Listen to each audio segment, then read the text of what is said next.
नमस्कार। न्यूज के चौधरी में आप सबका स्वागत है।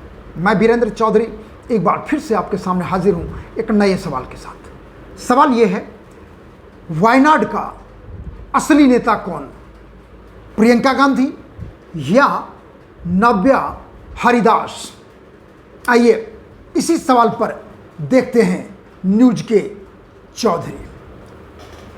केरल के वायनाड लोकसभा क्षेत्र में 13 नवंबर को उपचुनाव होंगे और परिणाम घोषित होंगे 23 नवंबर को। 2024 लोकसभा चुनाव में राहुल गांधी रायबरेली के साथ साथ वायनाड में भी चुनाव जीते थे, लेकिन राहुल गांधी ने रायबरेली को रखा और वायनाड लोकसभा एमपी से इस्तीफा दे दिया और राहुल गांधी और सोनिया गांधी ने तय किया कि प्रियंका गांधी वायनाड से चुनाव लड़ेंगी और वो चुनाव लड़ रही हैं कांग्रेस से।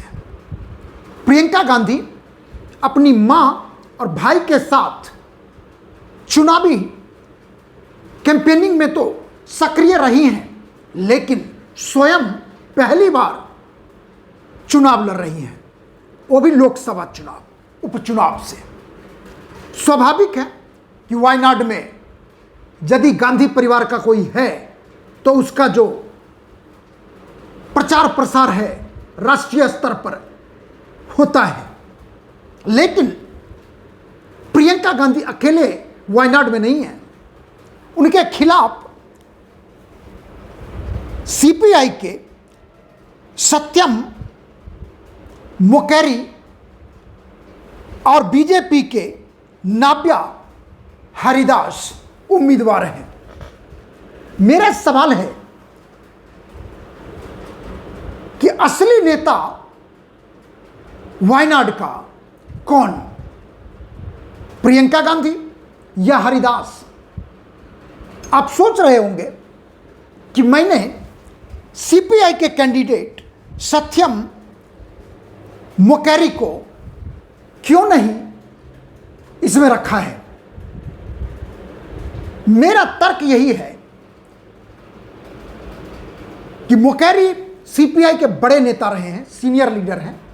प्रियंका गांधी भी राष्ट्रीय स्तर की नेता हैं, पार्टी की जनरल सेक्रेटरी हैं, गांधी परिवार के संबंध रखती हैं, सोनिया जी की पुत्री हैं, राहुल गांधी की बहन हैं। और नव्या हरिदास एक इंजीनियरिंग प्रोफेशनल रही है और प्रोफेशनल वर्ल्ड में नव्या हरिदास ने सिंगापुर, नीदरलैंड, अजरबैजान में काम किया है और संयोग से जब वो केरला छुट्टी में आती हैं तो उन्हें कहा जाता है कि आप कोझिकोडे म्युनिसिपल कॉरपोरेशन का चुनाव लड़िए। हालांकि परिवार आरएसएस से बरसों से जुड़ा रहा है, इसलिए नव्या को आरएसएस से तो ताल्लुकात रहा है, लेकिन चुनावी ताल्लुकात नहीं था। और नव्या को कोझिकोडे में करपरंबा वार्ड से टिकट दिया गया 2015 में। और नव्या का कहना कि वो तो ये सोच रही थी कि चुनाव हार जाएगी और वापस अपने काम पे चली जाएगी सिंगापुर, लेकिन ऐसा हुआ नहीं। नव्या चुनाव जीत गई।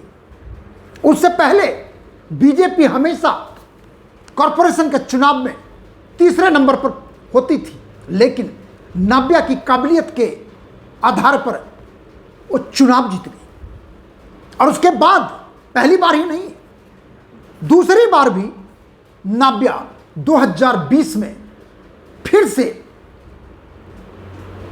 चुनाव जीतती है कोझिकोडे म्युनिसिपल कॉरपोरेशन में। और उसके बाद 2021 विधानसभा चुनाव भी वो लड़ती है और उसका क्षेत्र होता है कोझिकोड साउथ।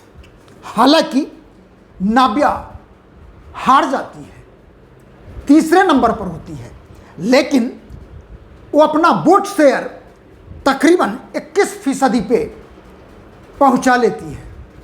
कहने का मतलब है कि नाब्या हरिदास ने डेमोक्रेटिक इंस्टीट्यूशन में भागीदारी करके तजुर्बा प्राप्त किया है। 3 बार चुनाव लड़ा है, 2 बार जीता है और 1 बार हारा है। दूसरी तरफ प्रियंका गांधी, उनके बारे में तो सब जानते हैं, लेकिन चुनावी तजुर्बा उनके पास अपना तजुर्बा नहीं है जो पहली बार वो आजमा रही है। निश्चित है कि आपको मैं बताऊंगा कि वायनाड लोकसभा का इतिहास क्या है, डेमोग्राफी क्या है, तो आप जानेंगे। वायनाड लोकसभा 2009 में बना था, यानी 2009 से लगातार 4 लोकसभा चुनाव हुए हैं और चारों में कांग्रेस की जीत हुई है, जिसमें 2 बार राहुल गांधी खुद जीते हैं। पिछली बार 2019 में भी उन्होंने जीता था, लेकिन अमेठी में हार गए थे। और यदि वायनाड लोकसभा क्षेत्र का थोड़ा और हम जानकारी साझा करना चाहें, वायनाड में 3 जिला को मिला के एक लोकसभा क्षेत्र बनाया गया है, यानी वायनाड, कोझिकोडे और मल्लापुरम, ये 3 जिले हैं। जैसे वायनाड से 3 विधानसभा क्षेत्र है वायनाड में, कोझिकोडे से 1 विधानसभा क्षेत्र है और मल्लापुरम से 3 है, यानी कुल 7 विधानसभा क्षेत्र हैं वायनाड में, लोकसभा क्षेत्र में, जिसमें 3 जिले से जुड़े हुए हैं। और यदि ये 7 असेंबली का रिजल्ट देखेंगे आप, तो 3 पे कांग्रेस, 2 सीपीआईएम, 1 आईयूएमएल और 1 इंडिपेंडेंट पिछले चुनाव में जीते थे, यानी 7 का लेखा जोखा है।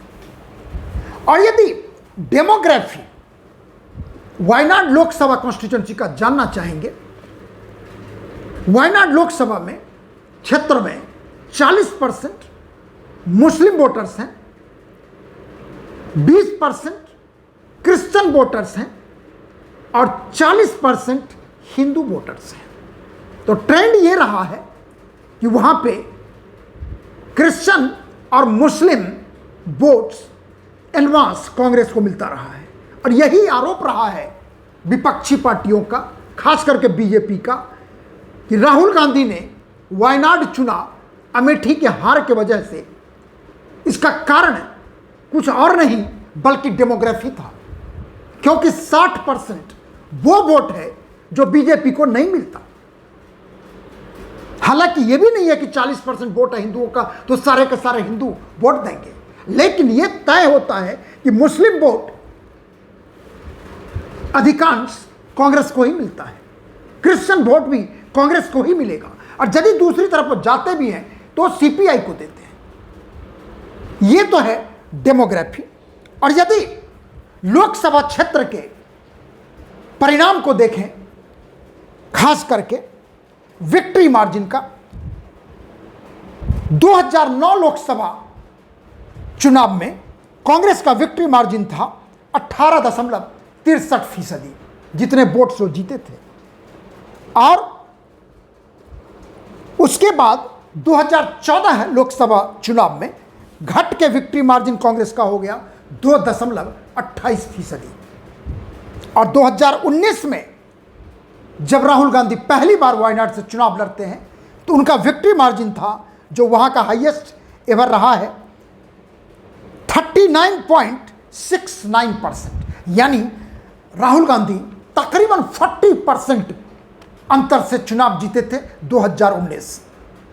और अब की बार 2024 में राहुल गांधी चुनाव जीते हैं 33% के मार्जिन से, यानी पिछली बार से मार्जिन घटा है, यानी 40% से घट के 33% हुआ है, यानी नेगेटिव स्विंग रहा है राहुल गांधी के खिलाफ 7-10% का। चूंकि 2024 में राहुल गांधी के खिलाफ एनी राजा थी कैंडिडेट सीपीआई की, जो सीपीआई जनरल सेक्रेटरी डी राजा की पत्नी है, बहुत बड़े कम्युनिस्ट लीडर हैं। हो सकता है उनकी वजह से भी ये मार्जिन घटा हो। ये तो है लोकसभा चुनाव का। और यदि आपको मैं बताऊं कि प्रियंका गांधी और नाव्या में फर्क क्या है, देखिए ये तर्क तो तय है कि प्रियंका गांधी, इसलिए मैं उनके बारे में बहुत कुछ नहीं कह रहा हूं। दूसरी तरफ नाव्या है जो सबसे कम उम्र की है, 39 साल की है, एक प्रोफेशनल रही है, जिसने बड़े बड़े कंपनी में काम किया है, प्रोफेशन से इंजीनियर है और वहां का लोकल है। अब देखिए दोनों में अंतर क्या है। मैंने 5 पॉइंट बनाया है प्रियंका गांधी और नाव्या में अंतर बताने के लिए। वो देखिए क्या है। पहला, डायनेस्टी। प्रियंका गांधी गांधी परिवार की डायनेस्टी से है और यही कारण है कि राहुल गांधी हो या प्रियंका गांधी हो, देश के कहीं से भी खड़े हो सकते हैं, क्योंकि उनका इतना बड़ा डायनेस्टी का इतिहास है जो इसको टक्कर देना मुश्किल है। दूसरी तरफ नाव्या कोई डायनेस्टी नहीं है, no dynasty. Number 2, data, historical data. निश्चित रूप से वायनाड में अब तक कांग्रेस की ही जीत हुई है, एडवांटेज प्रियंका गांधी को है। स्वाभाविक है कि डेटा नाव्या के पक्ष में नहीं है। डेमोग्राफी, जो मैंने कहा 60 बनाम 40 का है, यानी 40% मुस्लिम है, 20% क्रिश्चियन है और दूसरी तरफ 40% हिंदू है। स्वाभाविक है कि प्रियंका गांधी को एडवांस वोट मिलेगा, मुस्लिम्स का और क्रिश्चियन का और हिंदू का भी मिलेगा, लेकिन निश्चित रूप से मुस्लिम और क्रिश्चियन का वोट बीजेपी को, नाव्या को नहीं मिलेगा। चौथा पॉइंट है लोकल फैक्टर, जो सबसे बड़ा फेवर में जाता है नाव्या हरिदास को, क्योंकि लोकल लेवल पर वो पॉलिटिक्स करती है। वो बीजेपी महिला मोर्चा का जनरल सेक्रेटरी है केरला का, साथ ही बीजेपी की कोझिकोडे कॉरपोरेशन में नेता है पिछले 10 वर्षों से। तो जो स्थानीय कैंडिडेट है, स्थानीय मुद्दे को कहीं बेहतर जानेगी बजाय प्रियंका गांधी, जो लोकल नहीं है, स्थानीय नहीं है, जो नाव्या समझ सकती है, प्रियंका वायनाड में कभी नहीं समझेंगी। इसलिए लोकल के मुद्दे पर प्रियंका गांधी 0 बनती हैं, नाव्या 100%। प्रोफेशनल एक्सपीरियंस, निश्चित रूप से प्रियंका गांधी प्रोफेशनल एक्सपीरियंस में भी 0 है और नाव्या 100% आप मार्क्स दे सकते हैं, क्योंकि वो एक इंजीनियर है, सॉफ्टवेयर इंजीनियर है, सिंगापुर में काम किया है, नीदरलैंड में काम किया है, अजरबैजान में काम किया है और उसके बाद आके पॉलिटिक्स ज्वाइन किया है। पिछले 10 साल से वो पॉलिटिक्स में है। यहां भी एडवांटेज जाता है नाव्या हरिदास को। पॉलिटिकल एक्सपीरियंस, यदि आप पॉलिटिकल एक्सपीरियंस डायरेक्ट चुनाव लड़ने की बात करें तो नाव्या हरिदास के सामने प्रियंका गांधी नहीं है, क्योंकि 10 साल से वो कॉरपोरेशन में है, 2 चुनाव जीत चुकी है, एक विधानसभा का चुनाव हार भी चुकी है, लेकिन प्रियंका गांधी आज तक कोई चुनाव न लड़ी है, न जीती है, न हारी है। एडवांटेज किसको देंगे आप? नाव्या हरिदास को। तो कहने का मतलब है कि डायनेस्टी निश्चित रूप से प्रियंका गांधी के साथ है। डेटा, हिस्टोरिकल डेटा उनके पक्ष में है,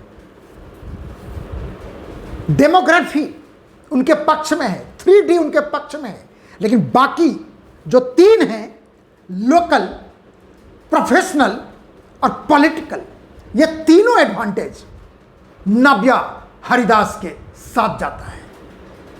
अब सवाल उठता है कि असली नेता कौन?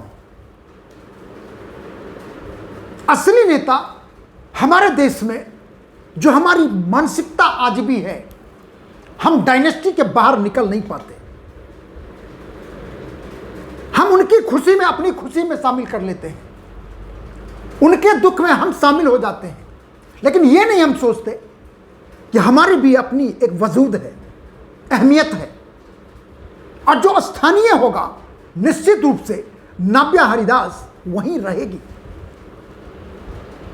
खोजी खोड़े की है, और जितना वो समझती है माइन्यूटली वायनाड को प्रियंका गांधी नहीं समझ सकती, क्योंकि वो एडहॉक लीडर ही रहेंगी। असली नेता नाव्या हरिदास ही होगी, भले नाव्या वायनाड का चुनाव जीते या हारे, लेकिन वायनाड का असली नेता नाव्या हरिदास ही रहेगी। लेकिन ये हमारा अनुमान है और विचार है। अब परिणाम के लिए हमें इंतजार करना होगा, क्योंकि राजनीति और खेल में कब क्या हो जाता है कोई नहीं जानता। लेकिन इसके लिए इंतजार करना होगा हमें 23 नवंबर का, जब पता चलेगा कि वायनाड का असली नेता कौन। आखिर में यदि आपको यह कार्यक्रम अच्छा लगता है तो इसे आप लाइक करें, शेयर करें, और जो कुछ कहना चाहते हैं तो कमेंट सेक्शन में जाकर अपनी बात जरूर लिखें। और आखिर में मेरे YouTube चैनल को आप जरूर सब्सक्राइब करें, क्योंकि आपके सब्सक्राइब करने की वजह से ही हम आपसे अपनी बात लगातार साझा करते आ रहे हैं और आगे भी करते रहेंगे। बहुत बहुत धन्यवाद। नमस्कार।